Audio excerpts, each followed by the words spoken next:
As drogas mais pesadas já passaram, né? As coisas mais problemáticas, as heresias, né? As diferentes religiões ou seitas, a gente já terminou. E aí, desde a última aula, a gente começou a falar sobre, por isso que eu fiz a brincadeira, sobre drogas mais leves, porque não são heresias, né? Embora sejam erros teológicos, e como nós vimos na semana passada, até graves, né? Por exemplo, com o pentecostalismo, que embora sejam irmãos, mas com erros graves na sua teologia. Hoje nós veremos um erro que ele é muito difundido, tá? Não chega a ser uma heresia, né? Lembrando que heresia é aquilo que são as bases da nossa fé, mas é um erro grave também, bem difundido em quase todo o meio, saindo da igreja presbiteriana, algumas igrejas batistas, algumas menonitas eu falaria, mas saindo para fora desse círculo, quase todas as igrejas têm esse erro que eu vou falar essa manhã. Essa manhã eu quero falar da apologética contra o arminianismo. Eu vou explicar um pouquinho da história do arminianismo, bem rapidamente, porque o meu foco não é esse, mas eu creio que todos já ouviram falar alguma coisa, se não do arminianismo, pelo menos do calvinismo, tenho certeza que já ouviram falar, né? A história desse arminianismo, ela começa lá no século 17, quando um grupo de seguidores do teólogo chamado Jacobus Arminius contestou algumas doutrinas da fé reformada tradicional. Então isso já aconteceu pós-reforma protestante, ali naquela época, com seguidores de Armínio que contestaram alguns pontos ali da teologia reformada. Interessante dizer sobre essa discussão entre calvinistas e arminianos é que Armínio não era arminiano. Essa é a primeira coisa aí que choca as pessoas, porque quem elaborou, né, os famosos 5 pontos da remonstrância, que eram 5 pontos, entre aspas, do arminianismo, não foi ele quem fez. E pasmem, os 5 pontos de calvinismo não eram também de Calvino. Calvino não elaborou os 5 pontos do calvinismo, tá bom? Então há uma discussão engraçada, porque Armínio não era arminiano e Calvino, embora fosse calvinista, porque cria na teologia desses 5 pontos, não foi ele quem elaborou esses 5 pontos, ok? Então, eu falo que Armínio não era arminiano porque ele não foi ele que desenvolveu, e há dúvida se ele subscrevia todos aqueles pontos que os seus seguidores elaboraram, tá bom? Então, esse aspecto é importante. E então, após a morte de Jacobus Arminius, em 1610, os seus discípulos apresentaram o documento chamado da Remonstrância, que ele estava 5 pontos que discordava da teologia reformada no geral, mas especificamente aquilo que tangia a área da predestinação. Bom, então é justamente nessa área em que houve uma dificuldade ali daqueles nossos irmãos do passado, e aí então eles escreveram esse documento que ficou conhecido como Remonstrância. Em resposta a essa controvérsia, então alguns acham até que o calvinismo veio primeiro no sentido desses 5 pontos, mas não. Primeiro veio esse documento da remonstrância, e uma resposta a esse documento, aí sim, no sínodo de Dort, tá? No sínodo de Dort, lá em 1618 até 1619, na Holanda. Então eles foram avaliar essas ideias da remonstrância, e aí então originou-se os 5 pontos de calvinismo tal qual nós conhecemos. Lembrando que não foi Calvino que desenvolveu e criou esses 5 pontos, e Se você for estudar Calvino, você pensa assim, né? Tudo que a gente ouve falar de Calvino é os 5 pontos do calvinismo, 5 pontos do calvinismo. Há um problema nisso, não só porque não foi Calvino que desenvolveu, mas se você for estudar Calvino, Calvino falou muito mais sobre outras coisas do que ele falou sobre esses pontos aqui. Muito mais. Para Calvino isso aqui já era bem estabelecido. Calvino trabalhou muito mais a questão, por exemplo, da relação pública da fé cristã, né, de como a fé cristã deveria ser exercida publicamente, ou Calvino debateu muito mais a própria relação com o catolicismo. Então, embora sim Calvino tenha falado sobre os tópicos dos 5 pontos, não foi esse não foi o seu principal interesse, essa não foi a sua principal discussão, tá?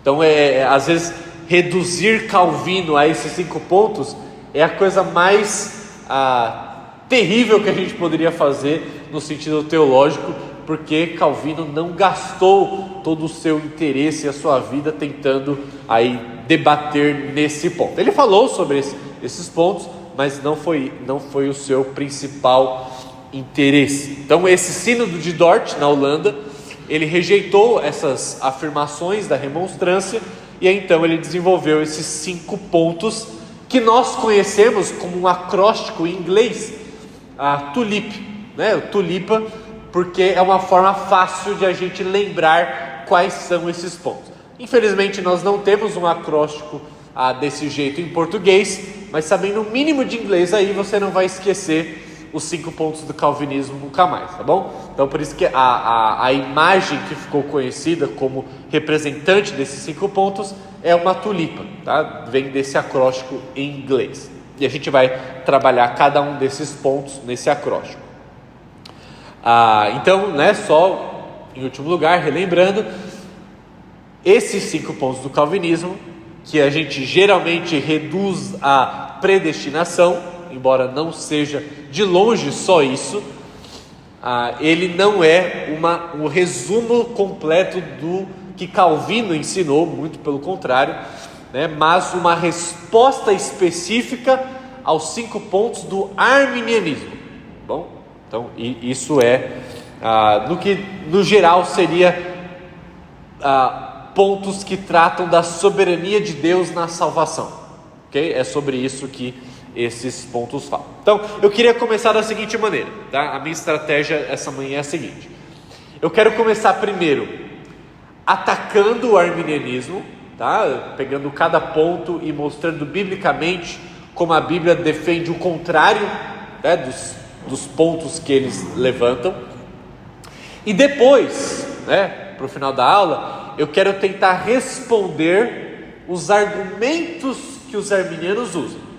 Então primeiro eu quero usar os argumentos que nós calvinistas usamos contra o arminianismo, e depois eu quero responder os textos que eles usam para defender a sua própria posição, ok? Então essa é a minha estratégia essa manhã.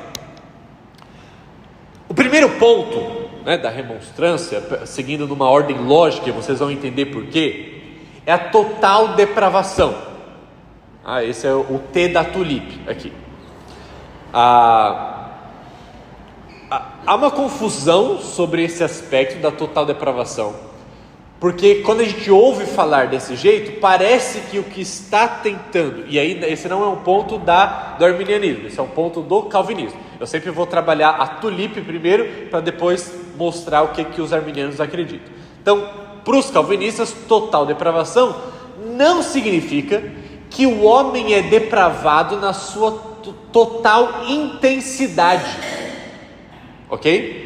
Nós não somos tão depravados quanto nós poderíamos ser, embora no calvinismo popular as pessoas falem de total depravação desse jeito. Não é isso que o calvinismo defendia. Total depravação é no sentido de abrangência e não no sentido de intensidade. Então nós não somos tão pecadores quanto nós poderíamos ser, porque a graça comum de Deus, a todo tempo restringe a nossa maldade, ok? Então total depravação não tem a ver com intensidade, mas tem a ver com abrangência. Por quê?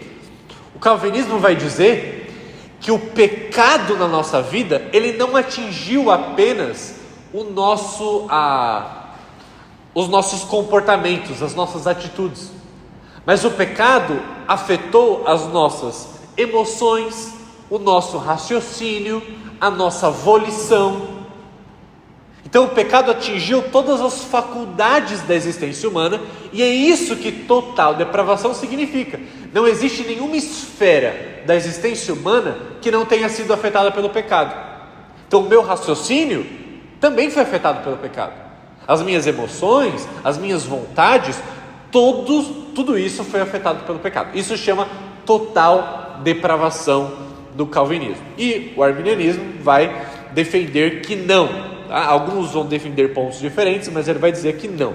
O ser humano, mesmo caído, para o arminianismo, mantém um livre-arbítrio suficiente para escolher ou rejeitar a graça de Deus.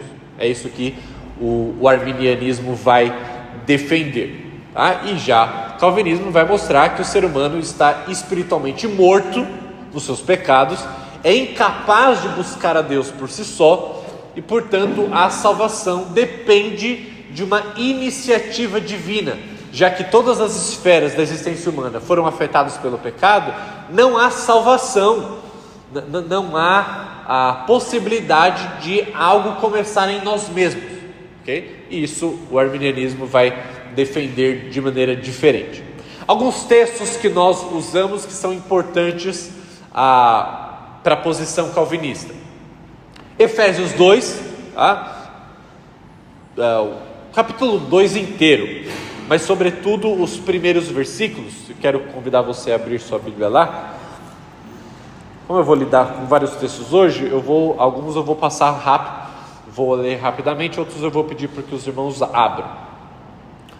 Mas Efésios 2, a partir do versículo 1, diz assim: vocês estavam mortos por causa de sua desobediência e de seus muitos pecados. Então morto não pode decidir nada, morto não pode fazer nada, né? Nos quais costumavam viver com o resto do mundo, obedecendo aos comandos dos poderes do mundo invisível. Ele é o Espírito que opera no coração dos que se recusam a obedecer. Todos nós vivíamos deste modo, seguindo os desejos ardentes, as inclinações da nossa natureza humana. Éramos por natureza merecedores da ira como os demais. Mas Deus é tão rico em misericórdia que nos amou tanto que, embora estivéssemos mortos por causa dos nossos pecados, Ele nos deu vida juntamente com Cristo. É pela graça que vocês são salvos. Tá? Então aqui um texto mostra que nós estávamos mortos, não existia nenhuma faculdade da existência humana que tinha a possibilidade de buscar a Deus. O morto não busca nada, tá? E da mesma maneira que Lázaro não poderia ter tomado uma decisão de voltar à vida, nós, mortos em nossos pecados, não podemos tomar uma decisão de voltar à vida, a não ser que uma voz de fora nos chame para fora do nosso túmulo espiritual, ok? Da mesma maneira como Jesus fez com Lázaro. Ou por exemplo, Romanos capítulo 3, versículo 10 a 12, diz que não há um justo, nenhum sequer, não há ninguém que busque a Deus. Então obviamente o ser humano foi corrompido de tal forma que já não há mais interesse, já não há mais busca por parte do ser humano em relação a Deus. Ou por exemplo, João, o Evangelho de João, capítulo 6, versículo 44, que Jesus diz: ninguém pode vir a mim se o Pai não o trouxer. Então, Jesus está deixando bem claro, ninguém está buscando a Ele, verdadeiramente. E ninguém pode vir a Ele se o próprio Deus não trouxer a Ele. Não trazer, se o próprio Deus não nos tirar da morte para a vida, nós não podemos chegar até Jesus. Esse é o ponto. Então o ponto de partida não começa conosco, porque existe um ponto chamado total depravação, que aponta para que todas as áreas da nossa existência foram afetadas pelo pecado, e se nós somos mortos em cada aspecto da existência humana, nós não podemos encontrar a Deus, ok? Então esse é o primeiro ponto que nos leva automaticamente... só esqueci de um texto aqui, né? 1 Coríntios 2, versículo 14, diz que o homem natural não aceita as coisas do Espírito de Deus porque eles são loucura.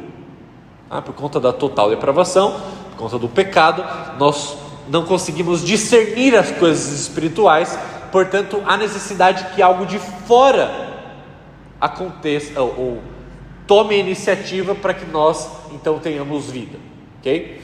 Então esse primeiro ponto da total depravação, ele leva ao segundo ponto do calvinismo, que é a eleição incondicional, que é seguindo a ordem da tulipa, né, em inglês, é unconditional election. Então é a eleição incondicional. Ou seja, se eu não posso encontrar a Deus por mim mesmo, porque eu não estou buscando a Ele, porque eu estava morto dos meus delitos e pecados, então é necessário que haja alguma coisa fora de mim, haja que alguém me escolha, uma eleição. E se essa eleição ela é consciente de que eu sou totalmente depravado em todas as áreas da existência humana, então essa eleição ela não depende de quem eu sou, do que eu faço. Por isso que ela é incondicional. Não há nada em mim que Deus tenha olhado, antes mesmo do mundo existir, que Ele tenha olhado e falado assim: nossa, olha, o Eliseu ele é um cara assim, é pecador, mas sabe, é uma pessoa que está lá, uma pessoa que está tentando, ou sei lá, que coisa que a gente poderia imaginar que Deus tenha olhado para nós e tenha falado: olha, esse aqui é bom, esse aqui eu vou salvar. Não, a eleição não tem nada a ver, e é por isso que os arminianos muitas vezes têm dificuldade com a eleição, porque eles não entendem esse ponto. Deus não olha para algo dentro de nós, para a nossa história, para a nossa beleza, para a nossa capacidade intelectual, para a nossa santidade. Deus não olha para nada disso para nos eleger, porque a eleição ela é incondicional, ela não depende em nada daquilo que nós somos ou daquilo que nós fizemos ou faremos, nada. Ela é absolutamente não condicionada a algo que Deus possa encontrar em nós. Por isso ela é incondicional. Deus nos escolhe, porque nós não escolhemos a Ele, porque nós estávamos mortos. Deus nos escolhe e nos escolhe sem uma condição que é encontrada em nós, Para o arminiano, e aí que está uma diferença entre o arminiano clássico e o arminiano popular, O arminiano popular, ele descarta totalmente a palavra eleição, esse é o que você conhece, Esse é o que está na maior parte das igrejas. Ele descarta, não, eleição não existe. Só que esse é o arminiano que lê pouco a Bíblia, ou que tem dificuldade para lidar com as várias ocorrências da palavra eleição na Bíblia, várias. Então, mas ele rejeita, ele passa por cima, ele dá uma rebolada ali, ele tenta dar um jeito para passar por cima. Mas o arminianismo clássico, da remonstrância, dos documentos originais, ele vai defender que a eleição existe. Só que a eleição ela é baseada na presciência de Deus e não numa incondicionalidade, entendeu? Esse é o ponto. O verdadeiro arminiano, ele não é contra a eleição. Esse é o arminiano popular, esse é o que você vai encontrar. Mas o verdadeiro raiz mesmo arminiano, ele defende que Deus elegeu, porque não tem como lidar com os vários textos que falam da eleição. Só que ele vai dizer que Deus elege por ter visto nesse que elegeu, como olhando para o futuro, que essa pessoa exerceria a fé. Então, com base nessa presciência de Deus, daqueles que exerceriam fé nele, então esse Deus escolhe, entendeu? Então é uma tentativa de tentar desculpar Deus de escolher uns e não outros, entendeu? Esse é o ponto. O arminianismo, o ponto deles é: como eu vou justificar um Deus que escolhe uns e não outros? Esse é o grande ponto. Então, nessa tentativa de justificar a Deus, Então eles vão dizer que Deus, desde antes da fundação do mundo, previu pelo seu eterno conhecimento quais seriam aqueles que exerceriam fé de acordo com o seu livre-arbítrio, e então esses Deus escolhe eleger, o que logicamente não faz nenhum sentido. Deus não está preso nem no tempo para ficar imaginando ou saber quem no futuro vai exercer fé, porque Deus não está no passado para olhar para o futuro. Deus não está no tempo preso, para ter essa lógica estranha. E outra, a Bíblia fala que Deus é muito mais ativo, propositivo do que reativo. Então peraí, se você exercer fé, então aí lá atrás eu vou ter eleito você como uma reação àquilo que eu sei que você vai fazer no futuro, quando na verdade a Bíblia diz que quem dá a fé é o próprio Deus, que quem produz a fé em nós é o próprio Espírito Santo de Deus. Então, no final das contas, é uma saída que não é muito bem uma saída do arminianismo, porque eu vou falar, ok, Deus me elege, porque eu não tenho como lidar com a palavra eleição na Bíblia, ela acontece muitas vezes, porque Deus previu que eu iria crer. Mas quem produz a crença em mim? Quem me concede a fé? É o próprio Deus. Então, se Deus me concede a fé, e Deus tem que olhar para o futuro para ver se eu vou exercer fé, para poder eleger, percebe que não faz sentido? É muito mais fácil entender que Deus elegeu e aos eleitos Ele deu fé. Muito mais simples entender dessa maneira. Então, mas eles não concordam com isso, porque é uma tentativa de tentar eximir Deus da responsabilidade estranha de ter escolhido uns e não outros. E o ponto do calvinismo diz: essa escolha de uns e não outros não se deu por qualquer coisa que Deus tenha visto em nós, porque ela é incondicional, ok? Esse é o segundo ponto do calvinismo. E alguns textos bíblicos importantes aqui é Romanos 9, do versículo 10 a 16, eu vou só dar uma resumida, que fala que não depende de quem quer ou de quem corre, mas de Deus usar a sua misericórdia.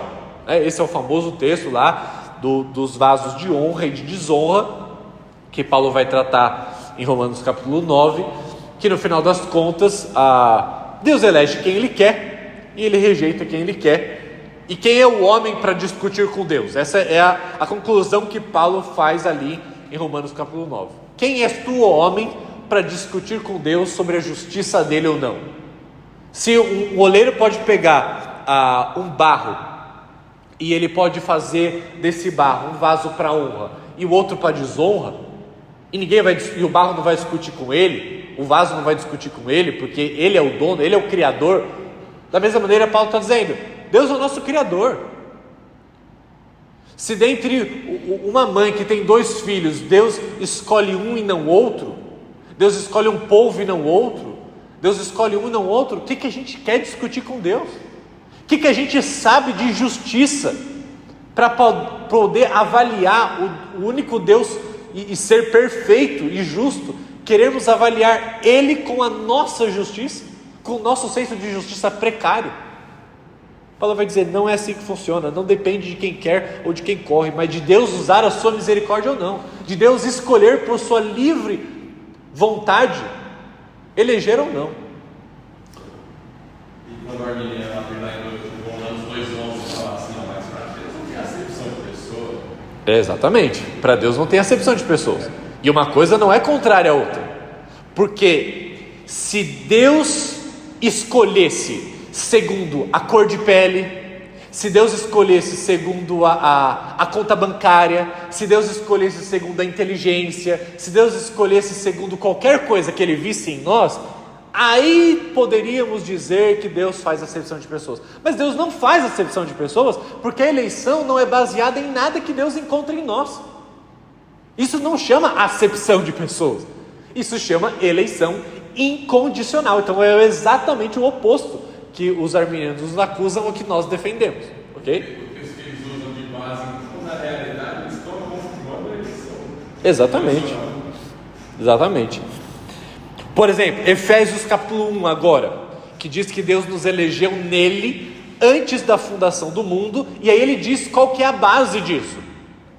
Ele não diz que é porque ele viu algo em nós, mas ele diz segundo o beneplácito da sua vontade, ou seja, segundo o seu bom desejo. A eleição de Deus se deu com base no seu próprio desejo, que em nada é influenciado por algo que Ele tenha visto em nós. Por isso que Ele elegeu antes da fundação do mundo. Antes que eu e você existíssemos, Deus já tinha nos eleito. Ok? Ou ainda, 1 Timóteo 1, versículo 9 diz: segundo o seu propósito e graça que nos foi dada em Cristo Jesus antes dos tempos eternos. Então, antes dos tempos eternos, pela graça de Deus, ou seja, a graça ela não está limitada a nada que se encontre em nós. Por essa graça, Deus então nos deu antes dos tempos eternos. Antes que sonhássemos em nascer, Deus já nos tinha dado essa graça. Ok? E João 15,16, Jesus deixa bem claro: não fostes vós que me escolhestes a mim, pelo contrário, eu escolhi a vós. Deixando bem claro aqui quem é que escolhe nessa relação. Okay? Então, primeiro ponto: o ser humano é totalmente depravado na sua abrangência.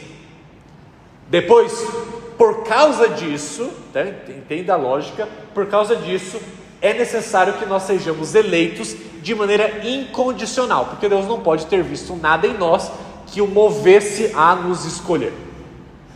Aí, T-U-L. L é de expiação limitada, só que em inglês, né? A ideia de que, se Deus nos elegeu, escolheu incondicionalmente, então, aquilo que Cristo vem fazer, Ele vem fazer para os eleitos. Isso que é o que a gente chama de expiação limitada, embora alguns teólogos não gostem dessa expressão e prefiram a expressão expiação definida. Por quê? Porque não é que a gente está limitando a eficácia da obra de Cristo na cruz. Não é que a gente está dizendo que a obra de Cristo na cruz não teria capacidade para perdoar o pecado de todos. O ponto desse ponto do calvinismo é mostrar que a obra de Cristo na cruz tinha uma definição. Cristo estava morrendo apenas e tão somente pelos eleitos, não no sentido de que Ele era limitado em quem Ele poderia salvar, mas porque Ele definiu quem Ele iria salvar. E por esses que Ele definiu que iria salvar, então Ele derramou o seu sangue. Há uma expressão que a gente usa na teologia sobre isso, que é: Cristo não derramou nenhuma gota do seu sangue em vão. Porque contradizer a expiação definida ou limitada é dizer que Cristo morreu por todos, mas que só aqueles que receberam a salvação, então utilizaram daquilo que Cristo ofereceu. Então Jesus derramou o sangue por todo mundo, mas boa parte da humanidade, Cristo derramou o seu sangue em vão, porque eles recusaram mesmo assim. Nós, calvinistas, não acreditamos nisso. Deus não derramou em Jesus nenhuma gota do sangue dele em vão. Tudo que Cristo veio fazer na cruz, Ele conquistou, Ele cumpriu, Ele resgatou. Ele veio morrer para os eleitos, e os eleitos todos serão salvos pelo sangue de Cristo. Irmãos, se não fosse assim, a cruz, ao invés de ser um sinal do poder de Deus e da conquista de Deus, para mim e para muitos seria a prova da derrota de Deus. Se na cruz Deus quisesse salvar todo mundo, mas a Bíblia diz que serão poucos os que entrarão pela porta, serão poucos os que serão salvos, então na verdade Jesus morreu de uma maneira muito fracassada, porque a sua morte conquistou apenas uma pequena parcela de todos aqueles que eles intentavam salvar naquela cruz, e não foi isso que aconteceu. Cristo morreu naquela cruz para salvar todos os eleitos, e todos os eleitos serão salvos, todos. Não há nenhuma gota do sangue de Cristo que foi derramada em vão naquela cruz. Então esse é o ponto da expiação definida. Se éramos depravados e se Deus nos escolheu incondicionalmente antes da fundação do mundo, então é óbvio que Ele só enviaria Cristo para morrer pelos eleitos.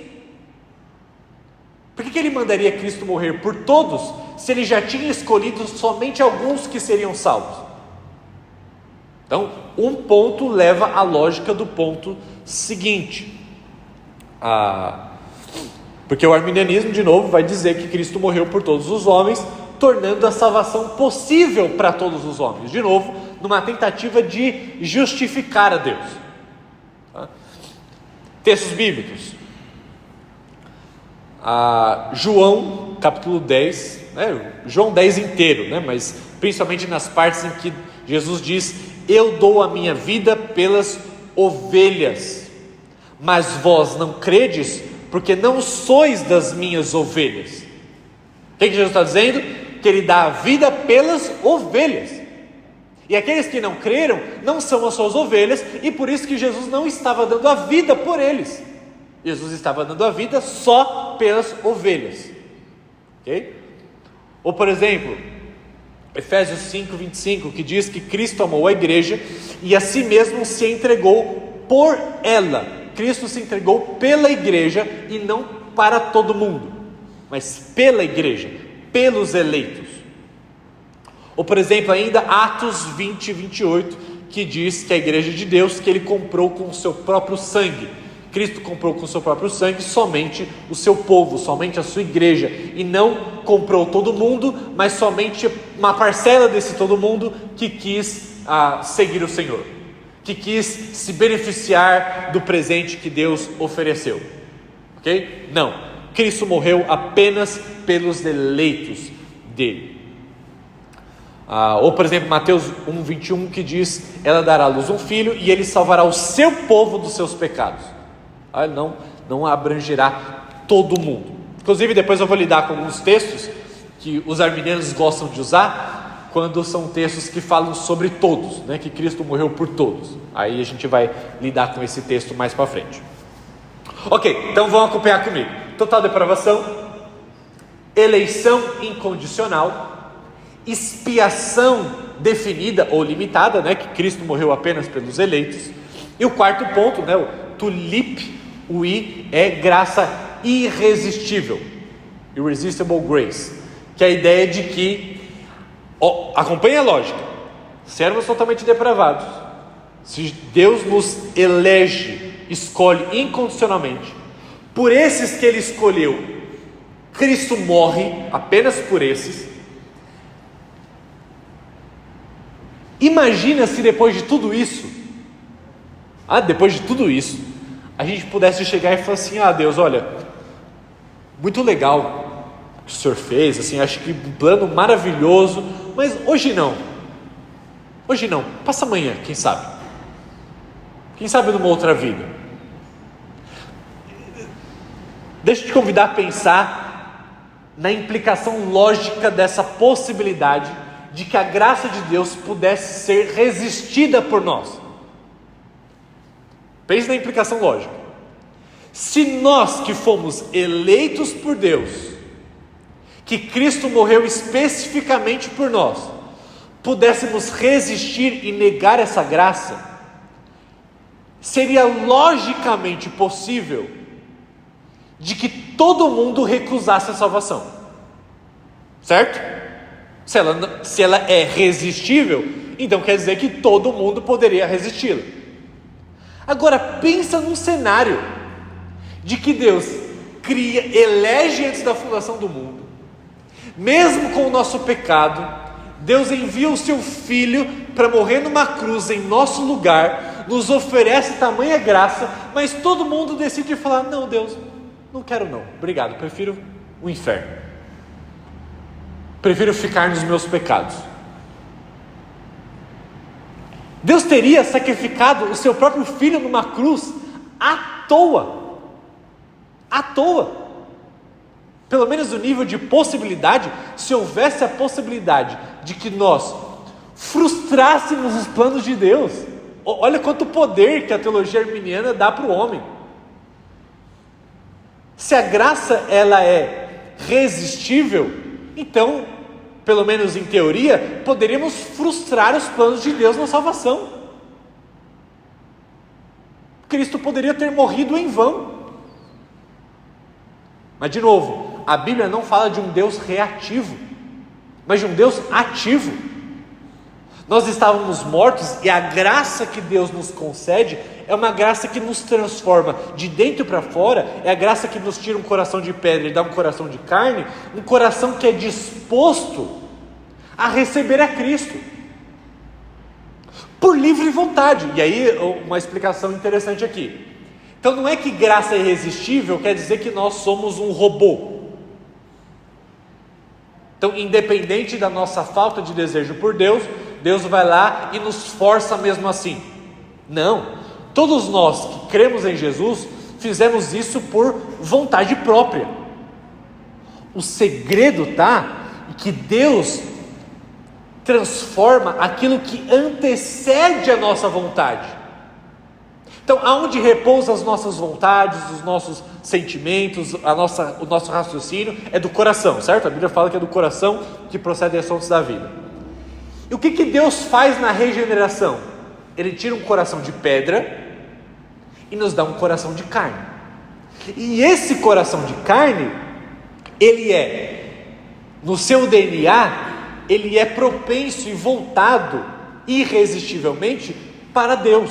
Então não é que nós escolhemos, depois de Deus nos escolher, não é que nós nos convertemos porque fomos forçados, mas porque Deus nos deu vida, e através dessa vida, nós ouvimos a voz do Senhor de um modo diferente, e nós desejamos sair. Pense em Lázaro.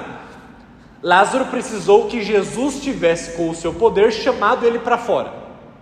Mas uma vez que Lázaro estava vivo, Lázaro precisou ter ouvido Jesus mandando ele vir para fora do túmulo, e Lázaro desejou obedecer. Mas você percebe que o desejo, ele é secundário? O desejo, ele só pode vir depois que há vida. Então nós escolhemos a Deus nesse sentido posterior, porque nós desejamos sim, porque Deus é atrativo, porque nós amamos a Deus. Mas nós só amamos a Deus porque Deus nos amou primeiro e nos chamou para a vida, nos deu um coração que é capaz de amá-lo. Então isso que é graça irresistível. Deus nos dá as condições para que nós o aceitemos, e Ele faz isso de maneira que é irresistível, porque Ele nos deu um novo coração. A gente não pode recusar a Deus se nós somos eleitos por Ele, e se Cristo morreu por nós. Nós não podemos, não temos essa capacidade, porque Deus nos deu um novo coração. Bom, alguns textos, né? João 6 diz: todo aquele que o Pai me dá virá a mim, Jesus diz, e o que vem a mim, de modo nenhum lançarei fora. Ou seja, todo aquele que o Pai me dá virá a mim de qualquer jeito. Se o Pai me deu, Ele vai vir até mim. Jesus cria totalmente nisso. A gente brincava, né, no seminário, que primeiro seminário que eu fiz, eu tinha vários colegas arminianos, né? Que engraçado. Eu não estou... acho que talvez eu esteja menosprezando a teologia arminiana, assim, porque no começo do seminário Palavra da Vida, que é interdenominacional, tinha vários colegas, a maioria era arminiano, né? Porque fora da igreja presbiteriana, em algumas batistas reformadas, o universo todo do cristianismo é arminiano hoje em dia, né? Por conta dessa dificuldade de justificar a Deus, né? Essa necessidade. E eu lembro que logo no começo, né, a prática mais comum do primeiro ano de seminário é discutir sobre isso. É o ano que a gente ficava se degladiando o tempo todo entre calvinistas e arminianos lá e etc. E eu lembro que no primeiro ano era obrigatório você ler a Bíblia toda. Era obrigatório, inclusive depois também, mas o primeiro ano era a primeira leitura de muitos ali que entraram no seminário e nunca tinham lido a Bíblia inteira antes. E algo muito curioso é que no final daquele ano, a maior parte dos meus colegas que entraram no seminário arminiano, só de terem lido a Bíblia inteira, no final do ano já eram calvinistas. Um grande teólogo hoje calvinista, que não foi sempre assim, é o John Piper. O John Piper, ele conta a história que quando ele era jovem e estava na faculdade de teologia, ele tinha tanta convicção do arminianismo que numa prova de Romanos que o professor deu, e aí ele tinha que falar alguma coisa sobre Romanos 9, que é um dos textos mais complicados para o arminianismo, né, lidar. O John Piper, ele não conseguiu responder, e ele disse assim: Romanos 9 é como um tigre correndo atrás dos arminianos. E ele conta que depois disso, ele trancou o seminário por 1 ano, só para estudar Romanos capítulo 9, e então ele foi convencido do calvinismo, e hoje ele é um dos principais teólogos calvinistas existentes, John Piper. Então, mas a brincadeira que a gente fazia era, olha, a gente falava assim: eu não sei se toda a Bíblia é calvinista, mas que Paulo, que João, que Jesus eram, isso eu tenho certeza. Porque Paulo, Jesus e João, o que Jesus não escreveu nada, né? Mas o que João escreveu, por exemplo, em João capítulo 6 e João capítulo 10, sobre esses pontos, é tão massivo que é muito difícil ignorar. O que Paulo escreveu sobre isso em Romanos e Efésios é tão massivo que é muito difícil ignorar. Entendeu? Por exemplo, em Atos 13, Lucas também, né? Atos 13, que diz assim: creram todos os que haviam sido destinados para a vida eterna. Creram quem? Aqueles que haviam sido destinados para a vida eterna. E só esses. E todos que foram destinados creram, porque não é possível você ser destinado e não crer, porque a graça é irresistível. Ou, por exemplo, Romanos 8, versículo 30, que fala daquela cadeia de salvação, né? Aqueles que o Pai predestinou, a esses também chamou, e aos que chamou, a esses também justificou. Quem Deus chama, Ele justifica. Quem Deus chama, Ele salva. Quem Deus chama, Ele glorificará. Não existe a opção de alguém se perder pelo caminho. Alguém que Deus elegeu, mas a pessoa decidiu: olha, não quero. Ou Filipenses 2, versículo 13, que diz: é Deus quem efetua em nós tanto o querer quanto o realizar. É Deus quem efetua em nós. E se é Deus quem efetua em nós, nós seremos atraídos por Ele, porque Deus nos escolheu para isso. E é Ele quem efetua em nós tanto o querer quanto o realizar. Okay? Então a graça é irresistível. E o último ponto, tá? Então eu vou recapitular aqui para os irmãos.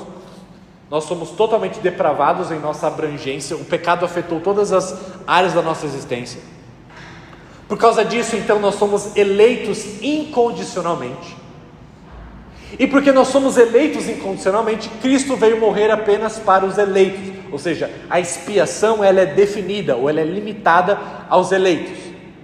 E a graça, então, ela é irresistível. O que nos leva ao último ponto.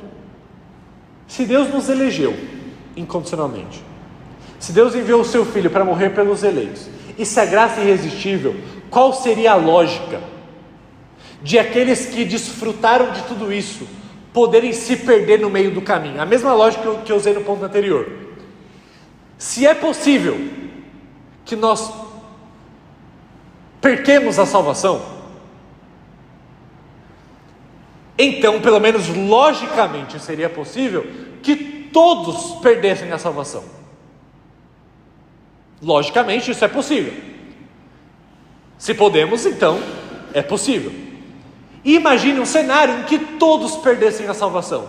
O que Cristo fez teria sido um grande fracasso. O céu estaria vazio. Cristo estaria chorando por toda a eternidade, porque Ele veio morrer para um povo que no final das contas todos se perderam. Mas nós já vimos lá em João que Ele fala: aqueles que o Pai me deu, de maneira nenhuma lançarei fora. Eu não vou perder aqueles que o Pai me deu. Não tem chance de a minha vida e a minha morte na cruz terem sido em vão.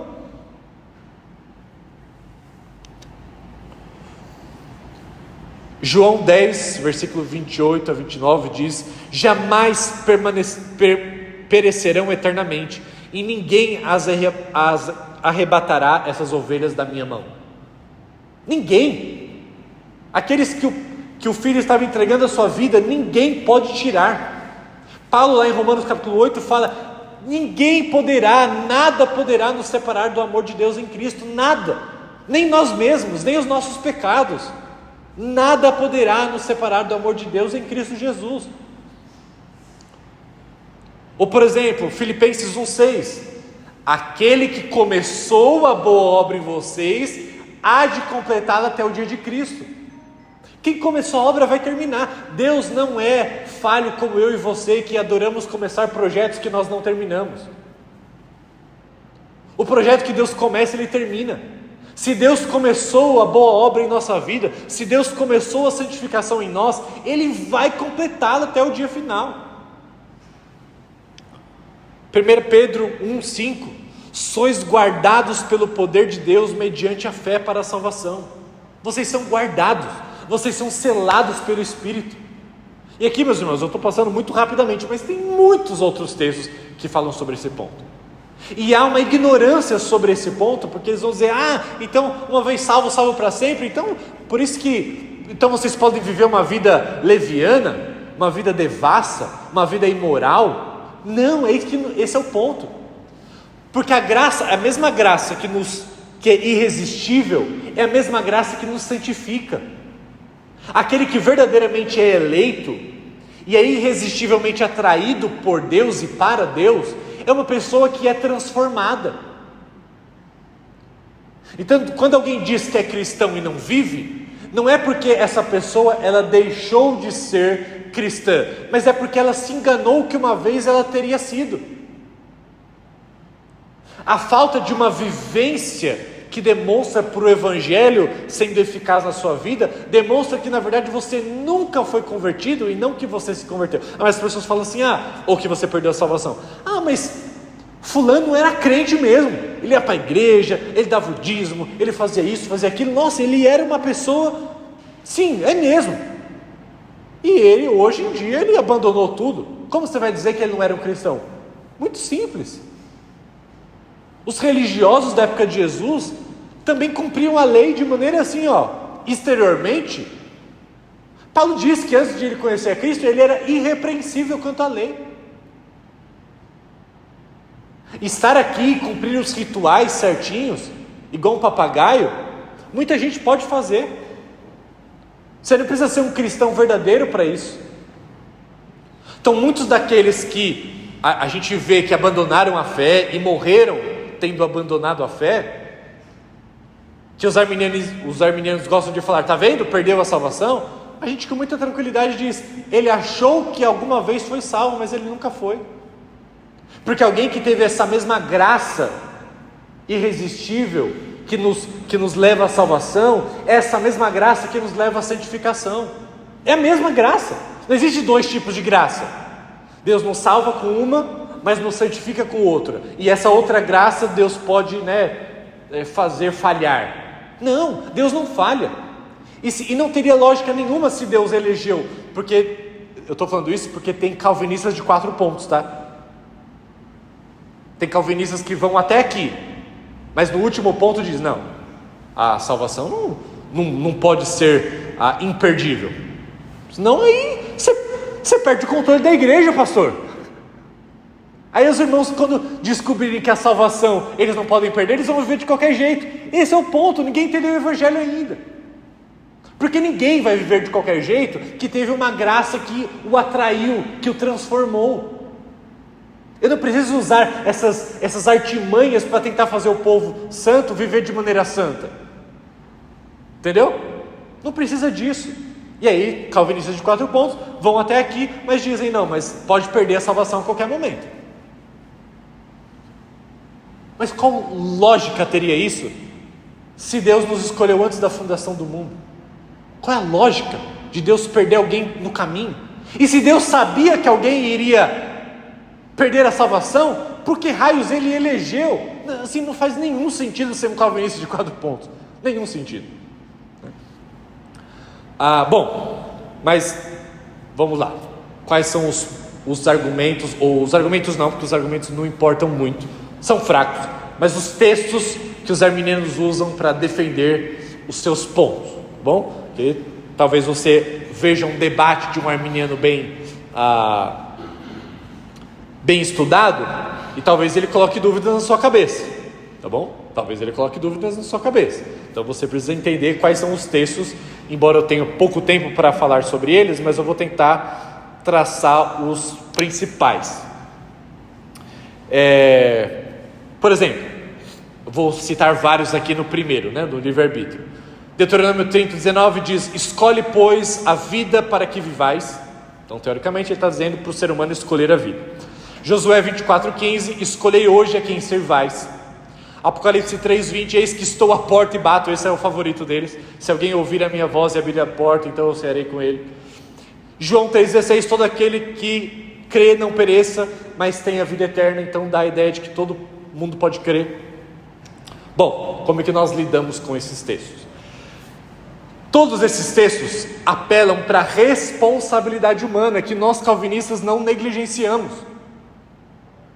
Nós acreditamos que o homem é totalmente irresponsável, mas ao mesmo tempo Deus é totalmente soberano. E uma coisa não exclui a outra. O próprio Jesus que veio e disse: creiam e se arrependam, é o mesmo Jesus, é o mesmo Deus que diz que a fé nos é dada por meio do Espírito. É o mesmo Deus que diz que o Espírito Santo nos convence do pecado, da justiça e do juízo. Então, ora a Bíblia diz faça, ora a Bíblia diz é Deus que faz. Porque a sua responsabilidade não exclui a soberania de Deus, muito pelo contrário, as duas coisas andam juntas. Deus nos escolhe e é por isso que nós devemos respondê-lo. E nós só poderemos respondê-lo favoravelmente porque Deus já nos escolheu. Então, todas as vezes que a Bíblia nos manda a nos certificarmos, a escolhermos a Deus, a exercermos fé e arrependimento, ela não está contradizendo que é Deus quem nos dá essa possibilidade. Ela só está dizendo que essa também não. Deus é soberano, mas a responsabilidade de crermos e de nos arrependermos é nossa. Jesus chama eu e você para nos arrepender, eu e você para crer. Mas no final das contas, quando a gente dá um passo para trás, a gente entende que a gente só creu e só se arrependeu porque o próprio Deus nos viabilizou isso, porque o próprio Deus nos concedeu a fé, porque o próprio Deus nos convenceu do pecado, da justiça e do juízo. Então esses textos não contradizem o calvinismo, muito pelo contrário, eles são parte importante da nossa crença. Nós somos responsáveis, ok? Ou, por exemplo, João 3,16 não afirma que todos podem crer por si sós, mas apenas que todos os que creem não perecerão. E aí eles vão dizer assim, depois, na expiação ilimitada que eles dizem: não, mas João 3,16 diz que Deus amou o mundo de tal maneira que deu o seu Filho. Então, Deus amou todo mundo. Aí que mora o engano. Primeiro, se mundo ali fosse todo mundo, então os arminianos não são arminianos, eles são universalistas. Sabe o que universalista significa na teologia? Que no final todo mundo vai ser salvo, tá? Tem gente que acredita nisso, que no final Deus vai salvar todo mundo. E se João 3,16, todo mundo é todo mundo, sem exceção, então quer dizer que Deus amou todo mundo, enviou o seu Filho, para que todo mundo não pereça. Só que se for assim, não é arminianismo, é universalismo. No final dos contos, todo mundo vai ser salvo. Mas a Bíblia diz, e o próprio João 3 diz que não vai ser todo mundo salvo. Não vai ser. Então é óbvio que todo mundo ali em João não é todo mundo sem exceção. Decora essa frase. Isso aqui é muito importante num debate contra o arminiano. Todo mundo, ou todas as pessoas, às vezes, como em alguns textos aparece, não é todo mundo sem exceção, é todo mundo sem distinção. Preste atenção. Se eu chegar hoje na casa do meu pai perguntar: e aí, Eliseu, como é que estava o culto hoje de manhã? E eu falar assim: foi todo mundo. O que vocês acham que o meu pai vai entender? Que o planeta inteiro, 7 bilhões de pessoas estavam reunidas aqui de manhã? Não, mas o grupo que eu estou considerando estava todo presente. Ou, por exemplo, eu vou citar outro texto que eles usam. Quando lá em Tito, capítulo 2, Paulo escrevendo para Tito, diz que a graça se manifestou salvadora a todos os homens, os arminianos falam, está vendo? Cristo morreu por todo mundo. Ela se manifestou salvadora para todos os homens. Tá, leia o contexto. O que Paulo está falando desde o versículo 1 do capítulo 2 até chegar nesse verso? Ele está falando das várias classes de pessoas na igreja: os idosos, os jovens, os escravos, os livres, as mulheres, os homens. E ele fala, porque a graça de Deus se manifestou salvadora a todo tipo de gente, sem distinção e não sem exceção. Percebe? Deus não olhou para a sua idade, Deus não olhou para a sua cor, Deus não olhou para o seu gênero, para o seu sexo, Deus não olhou para isso, porque a graça de Deus se manifestou salvadora para todo tipo de gente, mas ela não se manifestou salvadora para todos sem exceção, e sim para todos sem distinção. Isso faz toda a diferença, entendeu? Então todos os textos que os arminianos apontam para falar, não, olha que está todo mundo, peraí, todo mundo quem? Tem teólogos que mostram que só no Evangelho de João, o Evangelho de João usa a palavra mundo de maneira 8 vezes, com 8 sentidos diferentes. Aí você olha para mundo e você quer falar, viu, tá vendo? Deus morreu por todo mundo, Jesus morreu por todo mundo. Não, peraí, se o próprio Evangelho de João trata a palavra mundo com 8 significados diferentes, por que você quer fazer uma leitura pobre? Olha o contexto, vê que no contexto ele estava querendo dizer. Vê se faz sentido eu falar que Cristo morreu por todo mundo, sendo que no versículo seguinte vai dizer que muitos já foram condenados. Mas se Cristo morreu por todo mundo, por que muitos seriam condenados? Não seria arminianismo, seria universalismo, que é pior ainda, é uma droga bem pior. Aí tem um ponto, eu vou passar bem rápido por esse, por causa do tempo, mas eles vão dizer que a eleição ela é condicional, porque lá em Romanos 8, 29, diz, aqueles que Deus de antemão conheceu, também os predestinou. Aí eles vão dizer, está vendo? Deus conheceu primeiro, e depois Ele predestina. Então Deus viu quem teria fé, e esses que teriam fé, Deus elege. Grande problema com isso. O mesmo Deus que decreta é o mesmo Deus que sabe todas as coisas, mas Ele sabe todas as coisas porque Ele decreta, e não decreta porque Ele sabe. O que vem logicamente primeiro? Se existe um Deus que diz como todas as coisas vão ser, que os nossos dias todos foram escritos por Ele, decretados por Ele, então Ele sabe porque Ele decreta, e não decreta porque Ele sabe. Porque se Ele só sabe, por que raios Ele vai decretar se as coisas já serão como são? E Ele sabe? Não, Ele sabe porque Ele decreta. Então quando Romanos 8 fala que aos que de antemão conheceu, predestinou, Ele está dizendo apenas que Deus sabe, conhece todos os seus, e esses que Ele conhece de um jeito muito íntimo, que esse conhecimento de Deus é nesse sentido, então Ele predestina. Não é porque Ele viu algo em nós, tá? Então eles tentam dar essa forçadinha em Romanos 8, 29 para isso. Ou por exemplo, 1 Pedro 1, 2 fala, eleitos segundo a presciência de Deus. Eles vão dizer, viu? Segundo a presciência. Não, é porque Deus já nos conhecia antes da fundação do mundo, não porque Ele tenha visto algo em nós, mas porque Ele nos amou antes sequer de existirmos. Deus só decreta, ou Deus só conhece porque Ele decretou previamente. Deus não é um Deus reativo. Deus não espera que nós façamos alguma coisa para Ele poder fazer depois, ou imaginar que nós faremos para depois, lá no passado, Ele definir então que nós seremos escolhidos.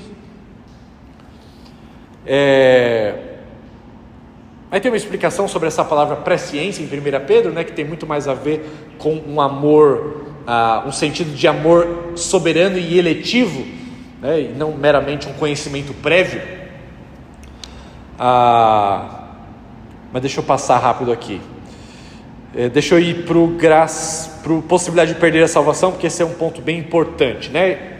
Que eles vão usar textos, por exemplo, como Hebreus 6, que é um texto, eu já vou dizer, Hebreus 6 e Hebreus 10 é um texto complicado para todo mundo, tá bom? Então muita gente fala assim, não, porque os calvinistas têm dificuldade de explicar Hebreus 10. Não, todo mundo tem dificuldade de explicar Hebreus 10 e todo mundo tem dificuldade de explicar Hebreus 6, todo mundo. É um texto muito difícil, um dos textos mais difíceis da Escritura. E não só por esse aspecto. Mas eles vão dizer, né, com base nesse texto, que é impossível os que uma vez foram iluminados e caíram, sejam renovados para o arrependimento. Eles vão dizer, tá vendo? Foram iluminados e caíram. Então eles não podem ser renovados ao arrependimento. Bom, primeiro, tem tese de doutorado com 800 páginas, só sobre esse versículo, mostrando que esses iluminados aqui não eram pessoas que foram verdadeiramente salvas, e sim que desfrutaram da bênção, da revelação de Deus. Pessoas que, por exemplo, viveram no meio do povo de Israel, que viram as alianças, que participaram dos sacramentos, que viram aquilo que Deus fez por meio do povo de Israel, para o povo de Israel, pessoas que foram iluminadas pela luz da graça de Deus nesse sentido amplo, mas que rejeitaram. É esse que ele está falando, pessoas iluminadas desse jeito, que conheceram a Deus de maneira exterior desse jeito, pessoas que nasceram na igreja e que conheceram a Bíblia, conheceram o Evangelho, conheceram os sacramentos, viram como tudo funciona, participaram de tudo isso e depois rejeitaram. Ele está dizendo, essas pessoas não podem se arrepender, porque elas já desfrutaram a luz da graça de Deus e recusaram. Não é que não eram eleitas e recusaram, recusaram porque não eram eleitas. Então é disso que ele não está falando de gente que era verdadeiramente salvo e que perdeu. Ou por exemplo, Gálatas, né? Os arminianos gostam de Gálatas, quando Paulo fala assim que decaíram da fé. Aí você fala, decaíram da graça, decaíram da graça. Aí você fala, tá vendo? Estava na graça e decaiu dela. Primeiro equívoco. Como a gente define graça? Não um favor imerecido? Sim, a definição mais simplista. Se graça é um favor imerecido, qual é a lógica de eu ter que merecer para continuar nele ou nela? Se a graça é um favor que nós recebemos, que nós não merecemos, por que eu digo que eu tenho que merecer para continuar na graça? Não faz nenhum sentido. A graça por si só, desde o começo até o fim, é um favor que nós não merecemos. Então não faz sentido eu ter que merecer para continuar na graça. É a graça que me preserva, é a graça que me sustenta. E deixa eu dar um detalhe aqui, né? Então decair da graça não tem a ver com alguém que estava na graça e perdeu, mas é nesse sentido amplo, de pessoas que estavam ali beirando a graça, pessoas que estavam ali ouvindo. Lembre do contexto de Gálatas, é um contexto em que as pessoas estavam, por conta da perseguição, sendo tentadas a abandonar o Evangelho para se identificar com o judaísmo. E Paulo está dizendo, não, vocês, de maneira geral, que já ouviram falar da graça, vocês vão abandoná-la?